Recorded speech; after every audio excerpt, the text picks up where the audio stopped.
दोस्तों आज बहुत सारे लोग वास्तु के बारे में बात करते हैं लेकिन फिर भी अभी तक बहुत सारे लोगों का इस बात पे ही जो है टॉपिक जो है या सब्जेक्ट जो है ये क्लियर नहीं है कि आखिर वास्तु है क्या और कहाँ से आई ये विद्या। तो आज मैं सबसे पहले आपको यही समझाना चाहता हूँ कि ये वास्तु क्या है और इसका जन्म कहाँ से हुआ, कहाँ से ये विद्या आई। नमस्कार, मैं Arun Verma, numerologist and vastu consultant from magnet the house of consultant से आज आपके लिए ये टॉपिक लेके आ रहा हूं कि वास्तु क्या है और इसकी विद्या कहां से आई। तो इसको मैं बहुत ही सरल और सिंपल शब्दों में समझाऊंगा कि आप बहुत आसानी से इसको समझ पाए। देखिए, हम अपना सारा जीवन अलग अलग वस्तुओं के सारे गुजारते हैं। कुछ खाने की हो सकती हैं, कुछ पहनने की हो सकती हैं, कुछ अलग तरह के प्रयोग की हो सकती हैं। ये सभी वस्तुएं हमारे घर में रहती हैं और हमारे जीवन को आगे बढ़ाने में मदद करती है। देखिए, यही मूल वास्तु है। इसी से हम वास्तु शास्त्र से जुड़ जाते हैं, क्योंकि जन्म से लेकर मृत्यु तक, चाहे हम माने या ना माने, चाहे या ना चाहे, हम सभी वास्तु के चक्र से संचालित होते रहते हैं। समय समय पर इसका प्रभाव हमें अलग अलग तरह से देखने को मिलता है, हम इसको महसूस करते हैं।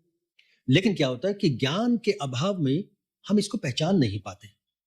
जिन लोगों को इसका ज्ञान हो जाता है वे इसे समझकर एक सुखी और समृद्ध और संतुलित जीवन जो है जीते हैं, और जिनको इनके बारे में नहीं पता तो वो फिर लगातार एक के बाद एक कभी ना कभी कोई ना कोई परेशानियां जो है वो झेलते रहते हैं। देखिए, अच्छा, दूसरा एक भ्रम जो है कि वास्तु से सब कुछ संभव है। नहीं, ये एक भ्रम है। वास्तु से सब कुछ संभव नहीं है।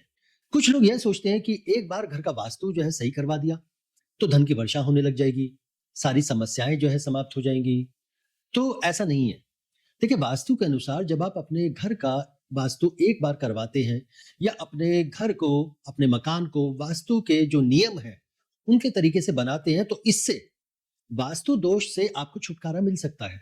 लेकिन जो दुख, जो कष्ट आपको अपने कर्मों के कारण मिल रहे हैं वो कैसे सही होंगे? उनको तो आपको भुगतना ही पड़ेगा, या फिर वो कैसे सही होंगे? आपके अपने ही कर्मों से सही होंगे। तो यहां पर कर्म और वास्तु का अपना ही एक संतुलन होता है।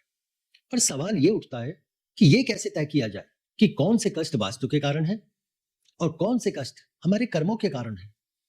अब इसीलिए कहा जाता है कि यदि आपके कर्म सही हैं तभी वास्तु भी काम करेगा, तभी उसका प्रभाव देखने को मिलता है, वरना नहीं। तो यदि आपके कर्म सही हैं लेकिन वास्तु में दोष है तो भी आपके जीवन में परेशानियां लगातार आ रही हैं। और यदि वास्तु सही है लेकिन आपके कर्म सही नहीं है तब भी आपको अपने कर्मों के कष्टों को भोगना ही पड़ेगा। और अगर दोनों का संतुलन बन जाए, दोनों के बीच में बैलेंस बन जाए, तो वास्तु भी सही और कर्म भी सही हो, तो आप देखेंगे कि आपकी उन्नति और भाग्य में जो कुछ भी लिखा है वह आपको सही समय पर प्राप्त होने लगेगा और आप एक सुखद, शांतिपूर्ण और समृद्ध जीवन जो है जी सकेंगे। देखिए, अब ये थोड़ा सा विषय बन जाता है कई बार कि ये जो वास्तु का जो ज्ञान है, जिसको साइंस बोलते हैं, जो विद्या है, ये आई कहां से। अक्सर ये बात जो है कही जाती है कि जो विश्वकर्मा थे उनको जो है वास्तु के शिल्पकार या वास्तुकार या निर्माणकर्ताओं का देवता माना जाता है।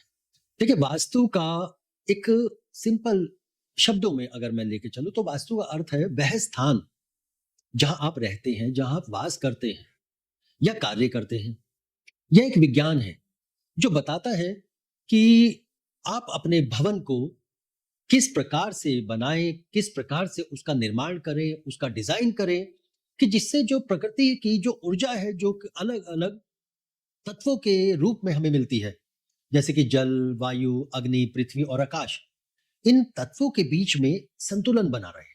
अब विश्वकर्मा जी के ज्ञान से ही वास्तु के जो मूल जो नियम है वो आए हैं, जो यह बताते हैं कि दिशाओं और स्थान का उपयोग इस प्रकार किया जाए कि जिससे घर या कार्यालय में एक पॉजिटिव एनर्जी जो है वो डेवलप हो और जो हमें हेल्प करे हमारी लाइफ में एक सुख शांति बनाने में, एक समृद्धिपूर्ण जो है जीवन जो है जीने में। लेकिन ये जो वास्तु का जो ज्ञान है ये विश्वकर्मा जी के पास कहां से आया?